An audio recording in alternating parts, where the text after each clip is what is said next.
Estamos compartiendo esta serie de mensajes que tiene como título Tu trabajo le importa a Dios. ¿Sabes por qué a Dios le importa tu trabajo? Porque le importa tu vida. No le importa a Dios solamente las 2 horas que vos dedicás aquí cada fin de semana. Le importa toda tu vida. Y tu trabajo, sea cual sea, en una empresa, en un comercio, como ama de casa, nunca te equivoques, estamos incluyendo a todos aquí, tu trabajo le importa a Dios. Uno dedica 8 horas aproximadamente diarias en el trabajo. Y a veces uno llega a considerar que esas 8 horas son mis 8 horas diarias de esclavitud. 8 horas perdidas cada día. Ahora, si fuera así, es una tragedia. Porque 1/3 de tu vida es arrojada a la basura todos los días. Cuando Jesús dijo que quería que tengas una vida abundante, no se refería a una vida así, a una vida cuyas 8 horas diarias sean tiradas a la basura, como apenas 8 horas de un deber que no quisiera tener que hacer. Dios quiere transformar esas horas de tu trabajo, para que ya no sean más 8 horas de esclavitud y sean 8 horas de creatividad, 8 horas donde vos puedas expresar habilidades, 8 horas en las cuales vos puedas dejar un legado, contribuir, hacer una diferencia. Significa darle propósito a tu trabajo. Y contra toda dificultad que en este momento se opone entre eso, entendé, Dios es poderoso. Y Él puede hacerlo. Si venís y le entregás tu trabajo a Dios. Este jueves vamos a tener una noche de adoración especial en la cual queremos estar orando por el trabajo de cada uno de los integrantes de esta gran comunidad. Y yo les quiero hacer un desafío, que es apenas una muestra visual, pero podría ser interesante. Y es que vengamos todos el jueves a este encuentro de adoración trayendo un objeto que represente tu trabajo. Por ejemplo, si fueras albañil, ¿qué podrías traer? Una cuchara. No me vengas con el trompito entero, una cuchara es suficiente. Y que cada uno, de acuerdo a cuál es su trabajo, traiga un objeto que represente su trabajo. ¿Te parece? Porque queremos este jueves venir a la presencia de Dios y consagrar nuestros trabajos al Señor. ¿Por qué? Porque a Dios le importa tu trabajo. Y hoy vamos a hablar acerca de un asunto que preocupa mucho en el tema del trabajo. Y es el tema de cómo uno puede promocionar, cómo uno puede ascender. Muchas veces el futuro de tu trabajo no depende de vos, en principio, en apariencia, sino que depende de otros. Un jefe, un gerente, la organización. Yo quisiera de mi trabajo hacer otras cosas, pero bueno, hay gente arriba mío. Y eso es natural. Y eso ocurre. En nuestro país muchas veces hay una especie de pelea, ¿no? Entre empleados y empleadores. Los empleadores dicen que todos los empleados son unos sinvergüenzas y los empleados dicen que todos los empleadores son unos sinvergüenzas, ¿no? Y la verdad es que hay de todo. Nosotros tenemos que ir más allá de esas dicotomías, de esas polarizaciones y comprender que esta sana relación entre empleadores y empleados es necesaria para construir nuestras ciudades, para llevar adelante nuestra cultura, para poder lograr los tantos logros que hemos logrado y que todavía restan lograr. Pero cuando uno es un empleado, uno a veces se pregunta cómo lograr avanzar cuando no depende de mí, sino en principio parece depender de otros. Hoy vamos a hablar de cómo destacarse en el trabajo. Alguien dice, pastor, yo hace 10 años que trabajo en la organización donde estoy, he cumplido horario, he sido responsable, he hecho las cosas bien, pero cuando llega fin de año y se ponen en consideración los ascensos para el año que viene, siempre por H o por B, siempre soy considerado para el año que viene. Y ese ascenso no llega nunca. Hoy queremos hablar acerca de cómo superar eso. Y vamos a hablar acerca de cómo destacarte en tu trabajo. La verdad es que quizás una de las cosas que primero tenemos que hacer es comprender un poco cómo funciona esto. Porque esa sola frase, la que acabo de mencionar, esconde en sí misma ya un error. Y hay ciertas realidades acerca del mundo de trabajo y de cómo ascender que tenés que entender. La primera de ellas es que nunca un ascenso o una promoción van a ser el resultado de tus logros del pasado o como una recompensa de tus logros del pasado. Eso quedaba en claro en la frase que yo recién dije. ¿Cómo puede ser, si yo he hecho buen trabajo a lo largo de los años, que no se me dé el ascenso a mí? Deberían haber visto todo lo que hice y entonces me lo tendrían que haber otorgado. Los ascensos, las promociones, nunca son dadas en función de tus logros del pasado, sino de cuáles pueden ser tus logros en el futuro. No de lo que has hecho, sino de lo que serías capaces de hacer en otro escenario y en otro lugar. Otra de las cosas que tenemos que entender que en el mundo de las empresas y en el mundo de las promociones, una cosa que no te conviene nunca es ser indispensable. A veces uno es muy bueno en lo que hace y ese es nuestro problema. Somos demasiado buenos en lo que hacemos. Cuando llega la época de considerar promociones y ascensos, alguien dice, fulanito es impecable, podríamos ascenderlo. Y alguien objeta, pero si lo sacamos de ese lugar, ¿quién va a hacer esa tarea tan bien? ¿Quién lo va a hacer tan bien como él? Mejor dejémoslo donde está. Y la verdad es que cuando uno se vuelve indispensable, eso paradójicamente perjudica tu progreso. ¿Cómo podés solucionar eso? Lo podrías solucionar haciendo lo siguiente, capacitando a otro para que sepa hacer lo mismo que vos sabés hacer. Y así muchas pequeñas reglas del mundo del trabajo que necesitamos saber si queremos avanzar. Por eso estamos, además de estas predicaciones, haciendo una serie de talleres especial para empleados, para empleadores, para emprendedores, y sería muy importante que vos te aproveches de cada una de ellas. Una regla más que tenés que entender si estás queriendo ascender o progresar en tu lugar de trabajo. Y es que un ascenso o una promoción no depende de lo bueno que se hace en tu trabajo, sino que depende de que las personas clave sepan que sos bueno en tu trabajo. Vos vas a ser maravilloso, eficiente, súper capaz, pero si las personas claves que toman las decisiones no lo saben, nunca vas a recibir un ascenso. Si las personas que tienen la decisión de incorporar personal o de armar nuevos equipos, a la hora de considerar esos nuevos equipos, tu nombre ni siquiera está en su radar, ni siquiera saben de tu desempeño, entonces es muy difícil que te convoquen.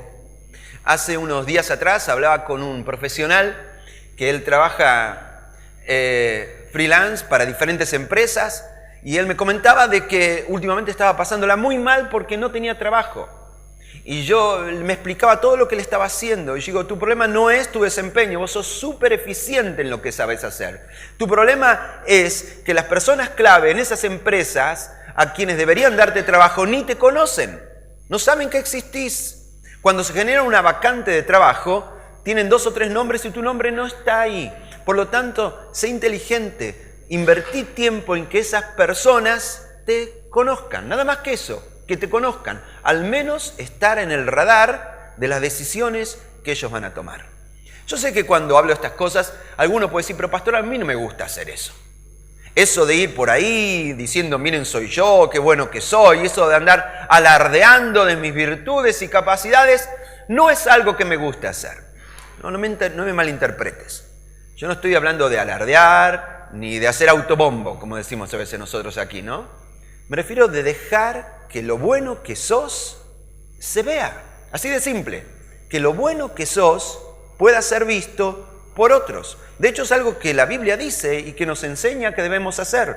En Mateo capítulo 5, versículo 15 al 16, dice así: nadie enciende una lámpara y luego la pone debajo de una canasta. En cambio, la coloca en un lugar alto donde ilumina a todos los que están en la casa. De la misma manera, dejen que sus buenas acciones brillen a la vista de todos, para que todos alaben a su Padre Celestial.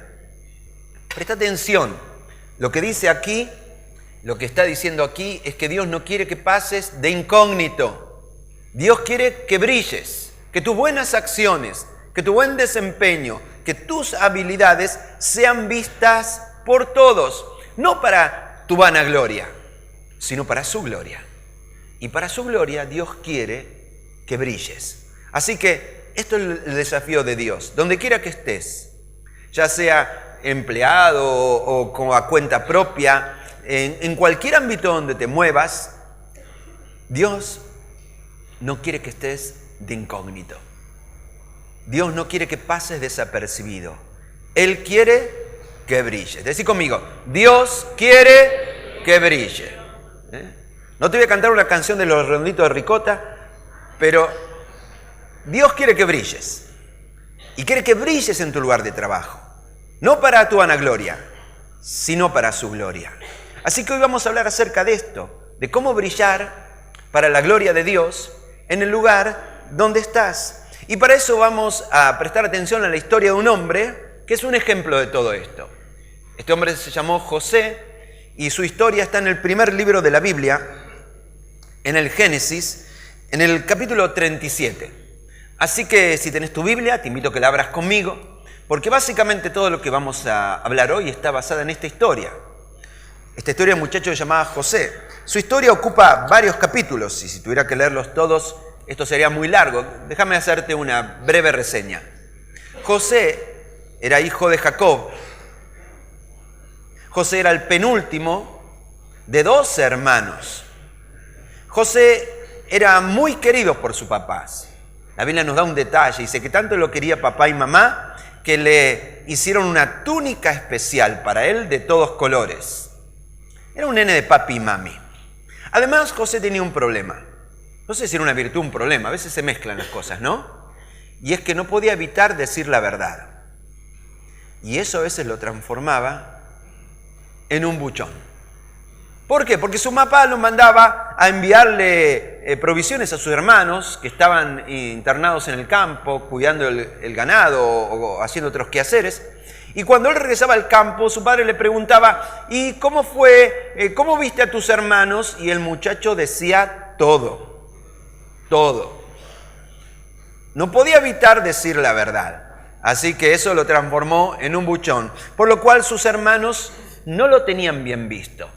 En realidad eran más que hermanos, hermanastros, ¿no? No lo tenían bien visto. Para colmo, Dios le dio sueños a José. Y José cometió el error de contárselo a sus hermanos. Sí, Dios me dio un sueño, le dijo José a sus hermanos, de que todos ustedes se inclinaban y me hacían reverencia a mí. Vos no sabés cómo lo querían los hermanos, ¿no? Al principio parece que los padres también tenían un buen aprecio por José, hasta que José apareció otra vez con un sueño y dijo, y papá y mamá también me hacían reverencia. Ya a esta altura ya estaban varios considerando la idea de qué vamos a hacer con Josecito. El asunto es que un día el padre lo envió a llevarle provisiones a sus hermanos y cuando sus hermanos lo vieron llegar dijeron, ahí viene el soñador. Y llenos de odio, decidieron lo peor. Decidieron asesinarlo. Deshagámonos del pibe este, ya no lo aguantamos. Por intercesión de uno de los hermanos, de Rubén, en vez de asesinarlo, terminaron vendiéndolo a una caravana de traficantes de esclavos, de ismaelitas, quienes llevaron a José y lo vendieron como un esclavo en una casa de Egipto. Y ese fue el primer trabajo de José, un trabajo esclavo. Así que si vos te sentís que estás en un trabajo esclavo, esta historia es para vos. La historia nos dice que José hizo todo su trabajo en esa casa de la mejor manera que pudo, al punto que el dueño de casa, Potifar, así era el nombre de este muchacho, lo puso a cargo de toda esa casa. Y él fue ascendido de alguna manera. Pero la historia nunca es tan lineal, porque lamentablemente al poco tiempo José fue acusado de un crimen que no cometió y fue llevado a una prisión, donde pasó los siguientes días, los siguientes años en una prisión. Dice, pero ¿dónde está el plan de Dios? De mal a peor pasamos. Sin embargo, en esa prisión, él conoció a dos sirvientes del faraón, un copero y un panadero. Y a ambos José les ayudó a interpretar sus sueños. Y esa interpretación se cumplió al pie de la letra. Al panadero le dijo, lo que te va a pasar a vos es que te van a ejecutar. Y lo ejecutaron. Y lo que le dijo al copero es, lo que te va a pasar a vos es que vas a ser restituido otra vez en tu lugar en la corte. Y así sucedió. José le dijo al copero, no te olvides de mí. Sin embargo, ese hombre lo olvidó. hasta muchos años después, un día en el cual el faraón tuvo un sueño que ningún sabio de la corte sabía interpretar. Y entonces el copero se acordó: yo conocí un tipo en la cárcel. Conocer gente en la cárcel es peligroso, pero yo conocí a un hombre en la cárcel que interpretaba sueños. Faraón lo hace traer, le cuenta su sueño y José le dice: muy sencillo.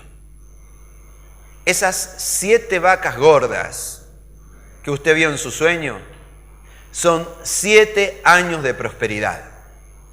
Y esas 7 vacas flacas que usted vio en su sueño van a ser 7 años de miseria y de pobreza. Lo que usted deberá hacer, faraón, dice un preso, es encontrar una persona inteligente que durante estos 7 años de abundancia haga algo que es una clave de la libertad financiera. ¿Cómo se llama? Ahorrar el 20% de todo el trigo, de todo el grano que se coseche. Y luego esa persona deberá ser inteligente y generar una estrategia para distribuirlo en la población durante los siguientes 7 años. El faraón lo termina de escuchar y dice: su consejo me parece exacto y es más, creo que usted es la persona inteligente para poner al cabo de todo eso. Y así fue sacado de una cárcel y puesto como ministro de Economía del imperio más poderoso de su generación. Esta historia es esta. Es la historia de alguien que empezó siendo un don nadie y terminó siendo uno de los hombres más poderosos de la nación. De alguien que tuvo un sueño y aunque la vida lo golpeó una y otra vez diciéndole: no, tu sueño nunca se va a cumplir, creyó hasta el final. Y porque creyó hasta el final, fue un hombre usado por Dios para salvar 2 naciones. Porque él no solamente salvó la nación de Egipto, sino junto con ella salvó a la incipiente nación del pueblo de Dios que habitó en ella por muchos años. Ahora, Dios está queriendo hacer lo mismo en tu vida. Él quiere que brilles. Él quiere sacarte de un trabajo esclavo y ponerte en un lugar de influencia y de contribución para los demás. Claro que para que eso suceda, quizás necesitemos tener las mismas cualidades que tenía José. Y de eso vamos a hablar. ¿Cuáles son las cualidades que se requieren para ser promovido? Número 1, lo que se requiere es audacia, coraje para tener sueños e ir por tus sueños. Vamos a decirlo con esta frase: audacia es el valor de pensar en grande, de mostrar iniciativa y asumir riesgos por un sueño, afrontando la posibilidad del fracaso. A Dios le encanta darle a sus hijos sueños de influencia, de legado, de contribución, de servicio, de hacer la diferencia en nuestra generación y en nuestro tiempo. Ahora, ¿cómo sabes que un sueño es un sueño de Dios? Viste que mucha gente sueña cosas y me dice: pastor, ¿cómo sé si esto es un sueño de Dios? Usted sabe que la mayor parte de las veces que soñamos es apenas una cuestión del cerebro y su funcionamiento por la noche y nada más. Pero ¿cómo sabes si un sueño es de Dios? Y esta es una de las claves que un sueño viene de parte de Dios.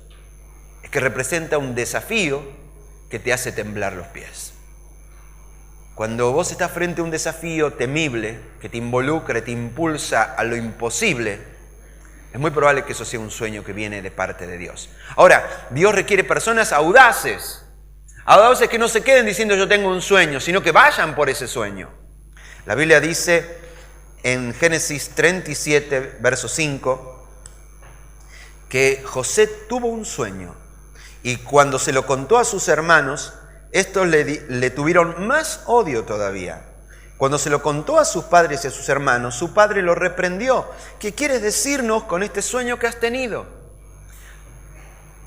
Cuando uno comienza a expresar sus sueños, siempre está expuesto a ser malentendido, a ser acusado de pretencioso, de vanidoso, de presuntuoso.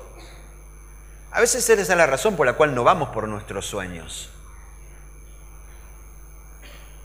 El saber de que solamente mencionar en voz alta lo que Dios nos dijo en secreto nos va a exponer un montón de críticas, de cuestionamientos y de malos entendidos. Pero José tuvo el coraje Tenía 16 años nada más José en este momento de la historia. Tuvo el coraje de dejar saber sus sueños, hacer saber sus sueños. Y decir, esto es lo que Dios me ha dado. Cuando vos haces saber tus sueños, hay mucha gente que se va a enojar y se va a poner molesta. Te va a decir, ¿vos quién te crees? ¿Vos crees que sos mejor que toda la gente de este barrio? Mira que en este barrio somos toda esta gente que hemos llegado hasta aquí. Nadie logró ir más allá de este límite. ¿Vos crees que acaso que sos mejor que todos nosotros? En esta familia nunca nadie logró más que esta meta. ¿Quién te crees que sos? ¿Vos te crees que sos el mejor de la familia? Lo que esa gente no entiende es que no se trata de que nosotros nos creamos gran cosa. El asunto es que no hemos dejado de creer en un Dios grande. Un Dios que es capaz de hacer mucho más de lo que nosotros somos capaces de pedir o imaginar. Dios honra a aquellos que sueñan cosas grandes. La mejor manera de honrar a un Dios grande es soñando grandes cosas para Él. A Alameda, Dios nos llama a soñar cosas todavía más grandes que las que hasta ahora hemos visto. Ahora, se requiere ese coraje de digan lo que digan y ocurra lo que ocurra. Ese coraje que en definitiva expresa nuestra fe. La Biblia dice que en tu vida las cosas van a ocurrir conforme a tu fe. Y la fe es la decisión de ir por tus sueños. La pregunta en este punto es, ¿en qué área de tu vida deberías ser más audaz? ¿En qué área de tu vida debes tener más coraje? ¿Dónde tendrías que animarte a dar un salto? ¿Cuál es la segunda cualidad de José? La segunda cualidad de José es simpatía. Si uno va a progresar y a destacarse en los ambientes de trabajo, si uno va a recibir un ascenso o una promoción, tenés que ser alguien simpático, es así. No sé si te pasó en algún ambiente de trabajo que en tu ambiente de trabajo había alguien que era una persona muy eficaz, muy capaz, muy inteligente, muy diestra, pero insoportable. No había ningún problema. La persona es súper inteligente, súper capaz, pero con un carácter podrido e insoportable. A ver, ¿quién conoció a alguien en su ambiente de trabajo? Levante la mano, bien alto. Si lo conoció, levante bien alto, le voy a preguntar el nombre. No. Y si no levantaste tu mano, ya sabés lo que estoy pensando, ¿no? Que si no conoces a nadie así, y a lo mejor sos vos. Pues no, pero en mi trabajo no hay nadie así. Yo no veo a nadie. Se requiere simpatía. La Biblia no siempre usa la palabra simpatía, a veces usa otro concepto, usa el ganarse el favor, caer en gracia a otras personas, recibir honra y respeto por parte de las personas que te rodean. Esta es la clase de conceptos. Ahora, uno a veces piensa que la simpatía es algo que viene con la personalidad, ¿viste? Algunos nacieron simpáticos y otros nacieron como vos. Pero no es así, no es así. La simpatía no es algo que viene en tus genes. La simpatía es una decisión que vos tomás. Y vos podés tomar la decisión de ser una persona difícil de tratar, o podés tomar la decisión de cambiar y ser simpático. ¿Cómo lograr ser simpático a otras personas? Es muy simple. Para que te caiga bien, para caerle bien a la gente, lo primero que tiene que ocurrir es que la gente te caiga bien a vos. Si no te gusta la gente, es muy difícil que a la gente le guste estar con vos. Y sí, ese es el problema. ¿Ves, pastor? A mí la gente no me gusta. Tenés que pedirle a Dios que te dé otros ojos. Otros ojos para ver las personas que están a tu alrededor. Te tiene que gustar la gente antes que la gente le guste estar con vos. ¿Cómo convertirte en una persona simpática? Es muy simple, pregúntatelo por un momento. ¿Qué tienen las personas que me resultan simpáticas a mí? ¿Cuáles son las personas con quienes nos gusta estar? Alguien puede decir, a nosotros nos gusta estar con las personas que son humildes, por ejemplo. ¿No? No con la persona que está diciendo yo y yo, sino que nos gusta estar con las personas que son humildes. Fantástico, sé humilde. Alguno puede decir, a mí me gusta estar con las personas que son alegres. ¿no? A nadie le gusta estar con las personas tristes, esas personas que llegan al trabajo arrastrando los pies. Usted ya lo viste entrar, ahí llegó fulanito, viene diciendo, este trole de porquería, y el clima de porquería, y esta empresa de porquería, y mis compañeros de porquería. Vos ya lo ves venir, y con esa clase de gente uno no quiere estar. Uno quiere estar con personas alegres, con personas optimistas. Personas que no importa qué lío tuvimos este día en el trabajo, siempre dicen, hay una solución. No con gente que vive inventando problemas, sino con gente que vive viendo soluciones. Nos encanta estar con gente así. Ahora, si nos encanta estar con gente así, sé una persona así. Podemos decir que simpatía es esto. Es poseer actitudes atractivas y habilidades en relacionarte que provocan que otros quieran trabajar contigo. Se trata de esto, de actitudes y de habilidades. No es algo una cuestión de personalidad ni de genes. Es de decidir cuáles van a ser tus actitudes y desarrollar habilidades relacionales. Hay muchas personas que tienen un alto coeficiente intelectual, tienen un alto nivel de inteligencia cognitiva, pero son muy poco inteligentes relacionalmente. Y vos tenés que desarrollar esto, la inteligencia relacional, saber cómo relacionarte con las personas. La Biblia dice acerca de José, en Génesis 39, dice, verso 2, el Señor estaba con José y le fue muy bien mientras vivía en la casa de su amo egipcio. Su amo se dio cuenta de que el Señor estaba con José y que por eso a José le iba bien en todo. Esto hizo que José se ganara la simpatía de su amo, que lo nombró su ayudante personal. Así que José tenía esto. No solamente era un hombre audaz, sino que era un hombre que sabía relacionarse y ganarse la simpatía de las personas. Esa clase de personas que uno quiere tener a su lado porque proveen alegría, proveen optimismo, proveen iniciativa. En el día viernes partió a la presencia del Señor una persona muy querida por nuestra iglesia, a alguien que fue secretario de nuestra iglesia por muchos años. Me refiero a nuestro querido hermano Neri Silva, que partió a la presencia del Señor y ayer lo despedimos. Y cuando ayer nos juntamos, el grupo de hermanos, amigos, mucha gente a despedirlo a Neri, recordábamos tantas escenas. Cuando yo llegué aquí a la Alameda hace 12 años, nuestro equipo de trabajo no era como hoy, que somos un grupo de 8, 9 personas trabajando todas las semanas aquí. Nuestro equipo pastoral, nuestro equipo ministerial era apenas Neri, Claudia y quien le estamos hablando. Éramos nosotros 3 contra el mundo. Así empezó esto hace 12 años. Y una de las cosas que recordábamos es que cada vez que Neri venía al lugar de trabajo, él aportaba alegría. Siempre venía contando chistes. A veces tenía que atender por teléfonos a algún cabrón de aquellos medio complicado, pero aún así él lo manejaba de alguna manera. Él llegaba y ponía el lugar lleno de alegría. Mientras todos poníamos música cristiana, Claudia ponía las canciones de alabanza y adoración, en realidad Neri sintonizaba Cadena 3 y la ponía al mango, ¿no? Porque a él le gustaban los chistes de cordobeses. Y él llenaba de alegría el lugar. Esa clase de personas son las personas que uno extraña. Son las personas con quien a uno le gusta estar, con las cuales a uno le gustaría trabajar. Y Dios quiere que en tu lugar de trabajo seas esa persona. Seas una persona simpática. En tercer lugar, la tercera característica de José es capacidad.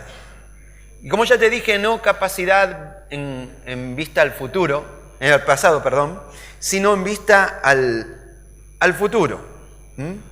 Es no la capacidad, hablo de la cantidad de habilidades que ya tienes, sino la capacidad de adquirir nuevas habilidades para ser promovido. Para decirlo de una manera, es el potencial de crecimiento, el deseo de seguir aprendiendo para aumentar mis habilidades y poder manejar una mayor responsabilidad. El punto no es qué has hecho hasta el día de hoy, o si has sido bueno en lo que hiciste hasta ayer. La pregunta es, ¿ese es tu techo? ¿Hasta ahí llegaste? ¿O serías capaz de adquirir nuevas habilidades? ¿O te atreverías a utilizar nuevas herramientas? ¿O serías capaz de asumir nuevas responsabilidades? A esto hablamos de capacidad. Capacidad es tu capacidad de seguir aprendiendo, tu capacidad de seguir creciendo. ¿Hasta dónde llegaste? Este es tu techo. Si este es tu techo, es muy difícil que seas promocionado. Pero si demostrás de que todavía estás aprendiendo, de que sos capaz de adquirir nuevas técnicas, nuevas herramientas, entonces el futuro se abre para vos. Es el deseo de seguir aprendiendo. John Maxwell, el autor de muchos libros de liderazgo, él tiene este axioma y él dice que los líderes siempre están aprendiendo. Los líderes son aprendices permanentes. Y él dice que cada vez que vos dejás de aprender, dejás de ser un líder. La pregunta es, ¿en qué áreas de mi vida yo debería seguir aprendiendo y seguir creciendo?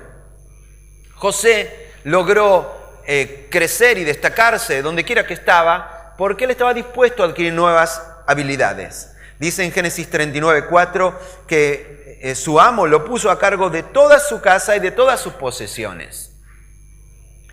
Es decir, de todos los quehaceres de esa estancia, podríamos llamarlo de esta manera. Ahora, estas cosas, ¿dónde las aprendió José? No las aprendió en su infancia, donde vivió hasta los 16 años. Su papá Jacob y sus hermanos básicamente vivían en tiendas, eran nómades. ¿Dónde aprendió José todas estas habilidades de cómo llevar adelante una estancia, un establecimiento con tanto personal y con tantas situaciones? Las aprendió en el lugar. Mientras él estaba de esclavo, él siguió aprendiendo. ¿Escuchaste lo que dije?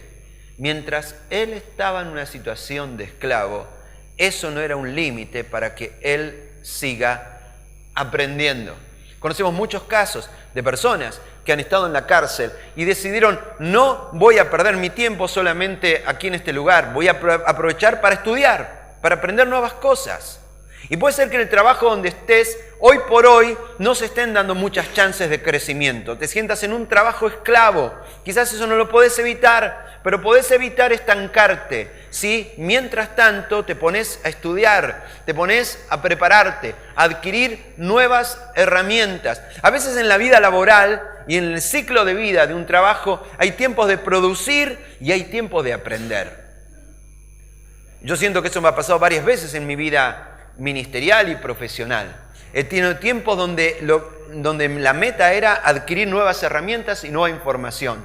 Y hay tiempos donde la consigna era ponerlas en marcha, expresarlas y poder desarrollarlas. Hay momentos donde no podés crecer, no podés desarrollarte en nuevas áreas, pero podés ir aprendiendo y preparándote para cuando ese día ocurre. José hizo esto. Entonces su amo lo puso a cargo de toda su casa y de todas sus posesiones. Desde el día en que José quedó encargado de la casa y de las propiedades de su amo, el Señor comenzó a bendecir la casa de Potifar por causa de José. Todos los asuntos de la casa marchaban bien y las cosechas y los animales prosperaron. ¿Te diste cuenta? Porque José estaba ahí, esa casa fue bendecida. Y presta atención, porque Potifar no era un cristiano. Potifar era un hombre que estaba sumergido en la idolatría de las religiones de Egipto. Ustedes saben qué creen los egipcios, ¿no? Ahora todo el mundo sabe lo que creen los egipcios en este último tiempo.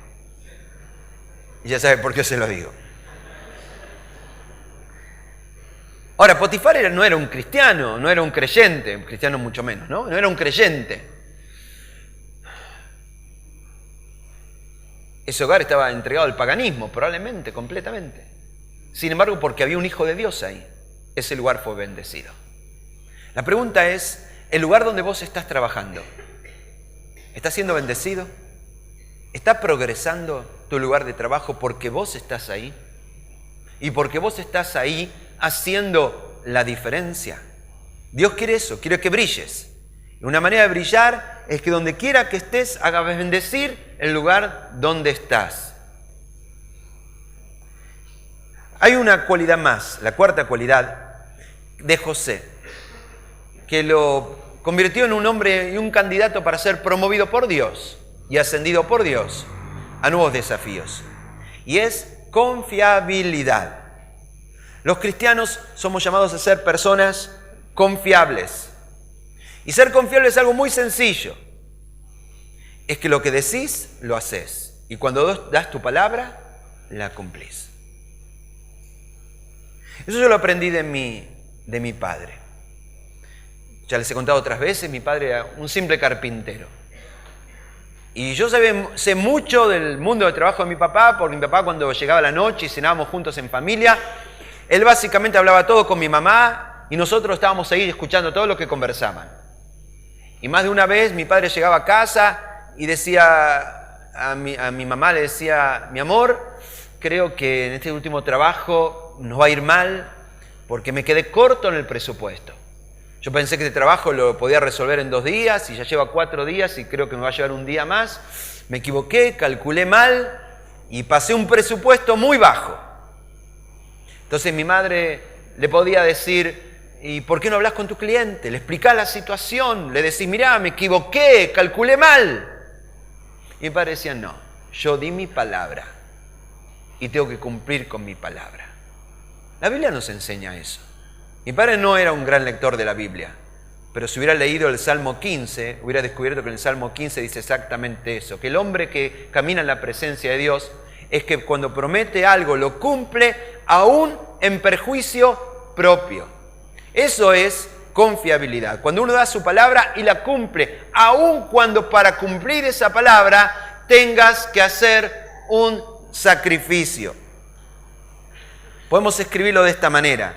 Esta confianza, ganarse la confianza de los demás, manteniendo siempre mis promesas, cumpliendo mis responsabilidades e incluso cuando se requiere sacrificio.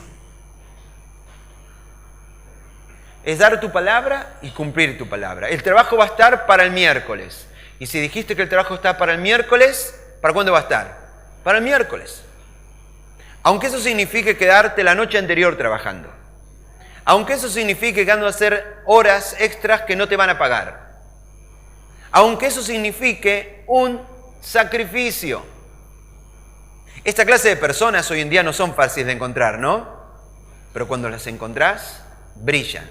Y Dios quiere que brilles en tu lugar de trabajo. José era así. Génesis 39:6 dice que Potifar le dio a José la total y completa responsabilidad administrativa sobre todas sus posesiones. Presta atención, él le dio la responsabilidad sobre todo. Yo imagino que esto no fue un día para el otro. Un día le dio una responsabilidad a José y José dijo, la hago, y la hizo. Le cumplió con su palabra. Entonces el jefe le dio otra y otra. Y llegó un momento en que le dijo, a este muchacho le puedo entregar todo porque lo que le digo lo hace y cumple. Y llegó un punto donde básicamente José tenía a cargo toda la casa. Con José a cargo, dice la Biblia, Potifar no se preocupaba por nada, excepto qué iba a comer. ¿Cuál es la única decisión que le quedó al dueño de la casa? ¿Qué vamos a comer? El resto de las decisiones las tomaba José. Y eso habla del nivel de confianza que este señor tenía sobre José. Yo estoy seguro de que muchos empleadores, muchos dueños de empresas están buscando un José. Alguien a quien poder confiarle la empresa y quedarse con una sola decisión. ¿Qué voy a comer? Que el resto de las decisiones sean tomadas por esta persona. Personas confiables. Y José fue promovido porque era así. Él era una persona confiable. Ahora, la pregunta es, ¿sos confiable? ¿O decís una cosa y no la haces? Se me complicó. ¿Conoces esa frase? ¿La escuchó alguna vez? Se me complicó. No tiene explicación gramatical esa oración. No tiene ni sujeto ni predicado. Es una locura esa oración. Cuando dice se me complicó, ¿a quién asesinas? A nadie, no se sabe quién tiene la culpa. El destino, la suerte, ¿no? en medio de una generación que vive excusándose, que no, que pasó esto, no, que pasó aquello. Personas confiables, personas que dan su palabra y la cumplen, aun cuando involucre un sacrificio, esas personas brillan. Hay una quinta cualidad, y esta quinta cualidad es lealtad. A medida que voy avanzando, nos damos cuenta que muchas de estas cualidades son bastante escasas, ¿no? Hoy, ¿dónde encontrar una persona leal? Nadie es leal a nada, nadie es leal a la empresa, ni leal al jefe, ni leal a sus compañeros. A lo único que es leal la gente es a sí mismo y nada más. Pero Dios está buscando personas que brillen y que sean leales a sus compañeros, que sean leales a su jefe, que sean leales a la empresa, a la organización que les dio la oportunidad de tener trabajo y de generar trabajo. En nuestra cultura muchas veces se ve al empresario, al empleador, como una mala persona, como alguien que vive de los demás. Y esa mirada es una mirada muy sesgada. Al final de cuentas necesitamos hombres, mujeres, personas que sean capaces de llevar adelante grandes empresas, que den trabajo a otros. No todos tenemos la habilidad y el liderazgo para montar grandes empresas. Y algunos tienen esa habilidad.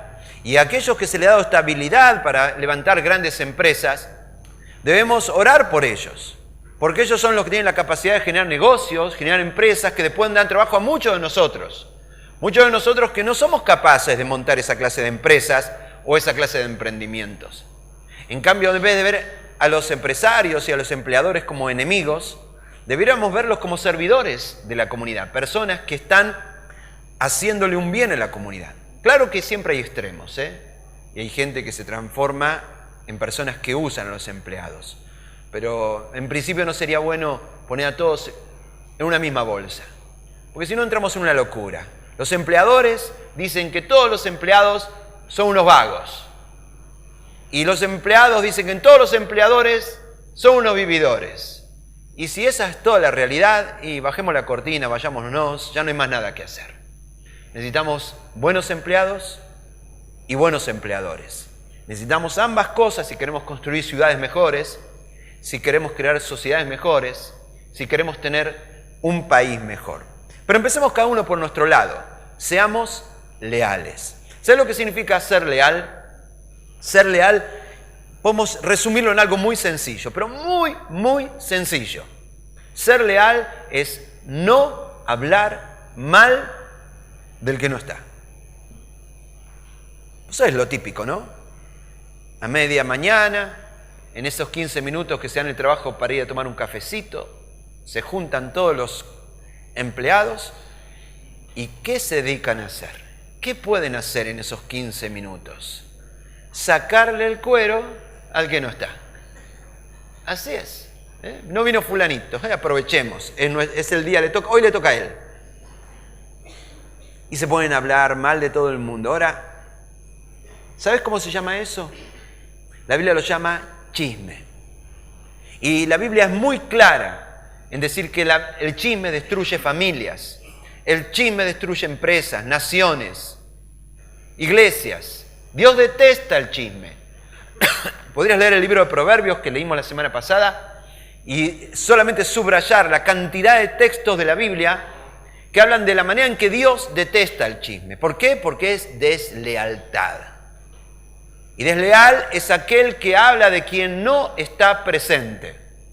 Ahora, seguramente el que no está presente en esa charla en el office de la empresa es el jefe. Y si hay alguien de quien se habla mal y para que tenga, es del jefe. Ahora, ¿el principio se aplica al jefe también? Claro que sí. No hablar de una persona que no está presente. Eso es lealtad. Y eso no significa que estés de acuerdo en todo, con todo el mundo, o que estés de acuerdo con tu jefe.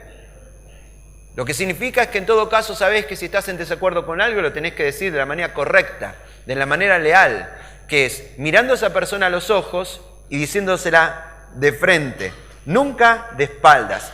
Lealtad significa ser fiel a mi jefe y a Dios cuando la dificultad ponga a prueba mi compromiso. Ahora esa palabra ahí, dificultad, no está de más en esa oración. Es el punto. Porque es fácil ser leal cuando todo está bien. Es fácil ser leal cuando vienen los aumentos. Es fácil ser leal cuando hay dividendos. Es fácil ser leal cuando aumenta la producción y hay ascensos. El problema es cuando la cosa se pone brava.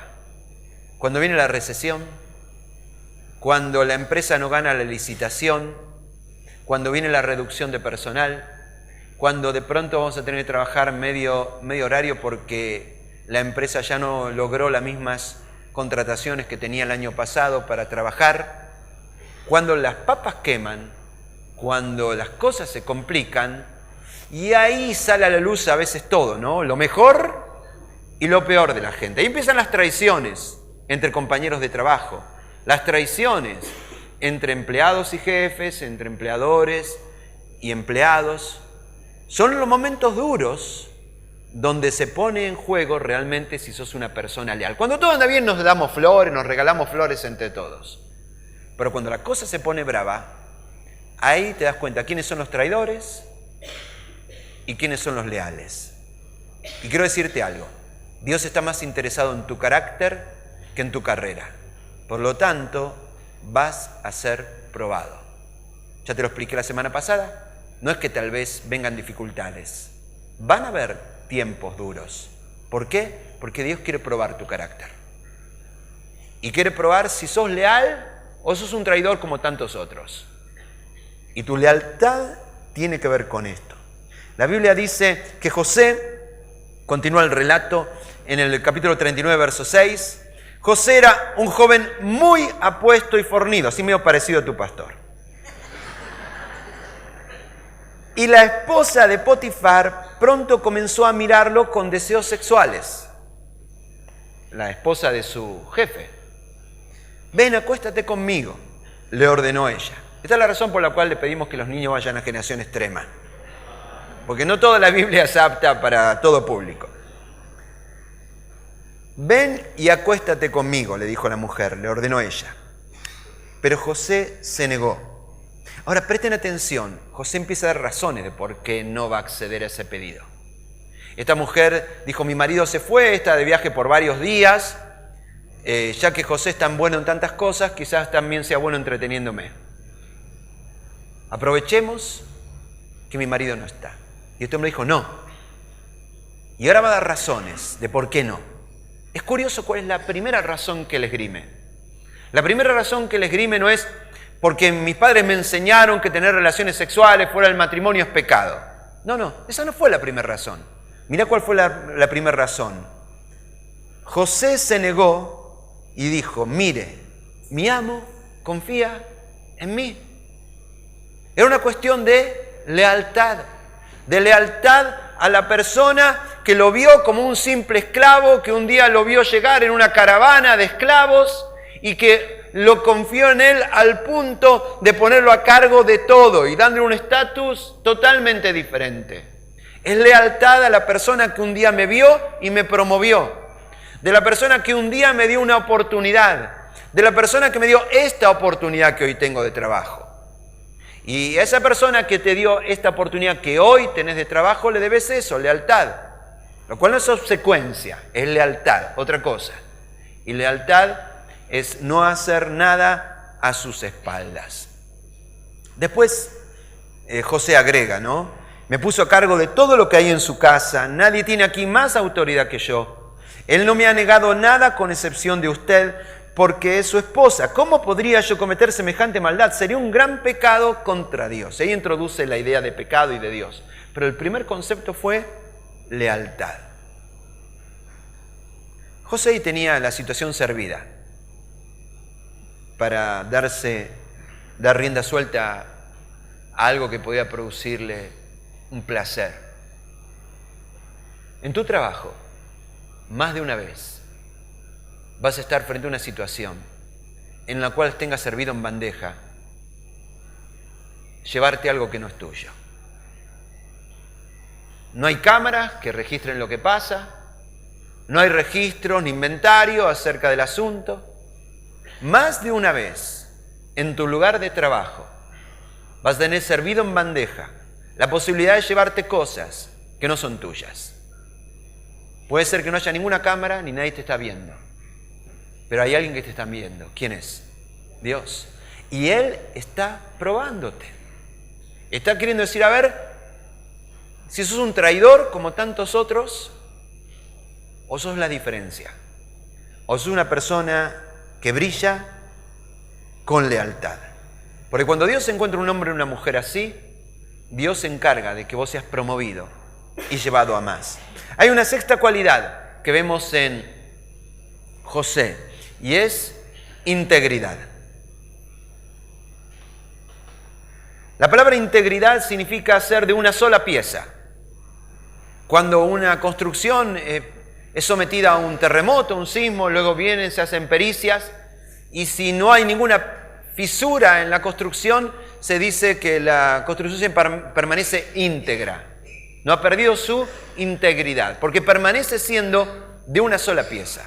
Lo opuesto a la integridad es vivir una vida compartimentada en pedazos. Es ser uno en casa, con tus hijos, pero ser otro en el club con tus amigos, y ser otro cuando apareces acá en la iglesia el fin de semana. En realidad no se sabe quién sos. A cada uno le vendés una imagen diferente. Ser íntegro es no ser un farsante, sino ser el mismo en todas partes. Integridad significa que yo actúo de la misma manera, tanto en secreto como en público. Lo puedes escribir así. Significa practicar en secreto los valores y creencias que proclamo en público. No dividir mi vida. ¿Qué haces cuando nadie te ve? ¿Qué haces cuando tenés servida en bandeja la oportunidad en tu trabajo de quedarte con cosas que no son tuyas? Y nadie te está mirando. Tu conducta cuando nadie te ve es tu verdadero yo. ¿Escuchaste bien lo que dije? Tu verdadero yo no es la imagen que le vendés a tus amigos, no es la imagen que le vendés aquí a la gente de la iglesia, ni siquiera la imagen que le vendés a tu esposa o la imagen que le vendés a tu esposo. Tu verdadero yo es quien sos cuando nadie te ve. Y cuando entre lo que la gente ve y lo que no ve, no hay diferencia, eso se llama integridad. Cuando tu vida secreta es idéntica a tu vida pública, eso se llama integridad. En los últimos años, en el último tiempo, hemos visto un montón de políticos, famosos, líderes de negocios e incluso líderes religiosos, que de pronto queda a la luz su verdadera vida y descubrimos que no eran lo que ellos decían ser.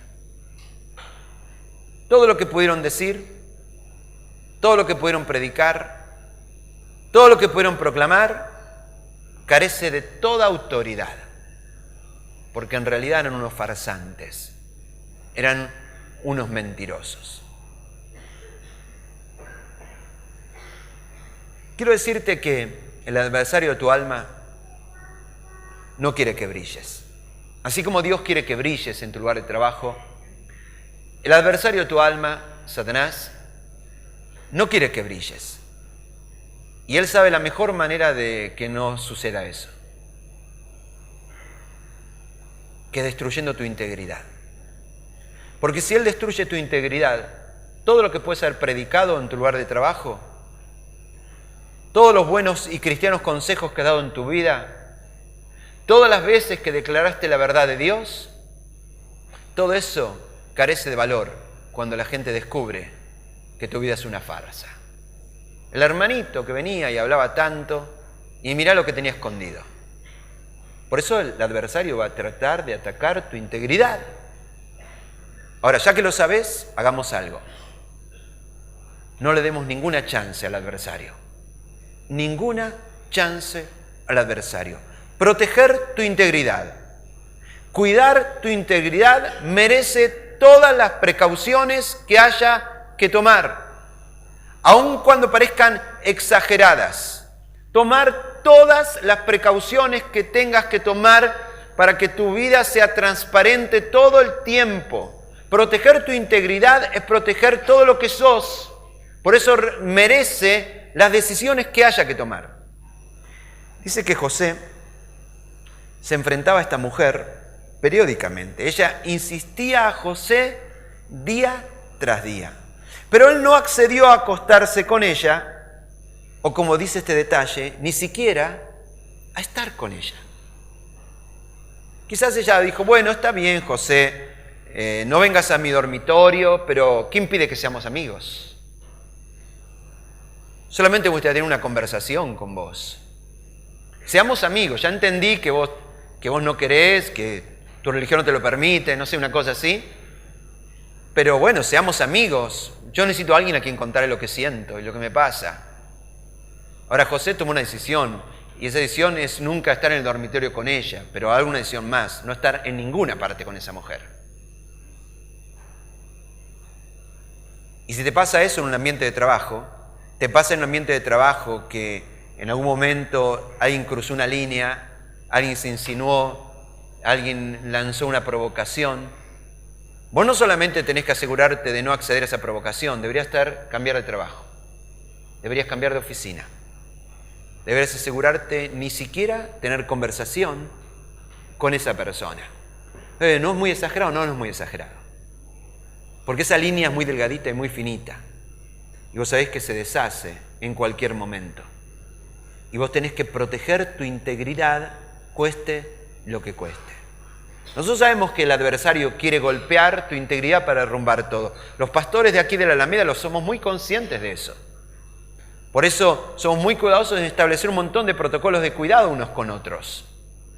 Sobre todo en todo lo que tenga que ver con nuestro trato con el sexo opuesto.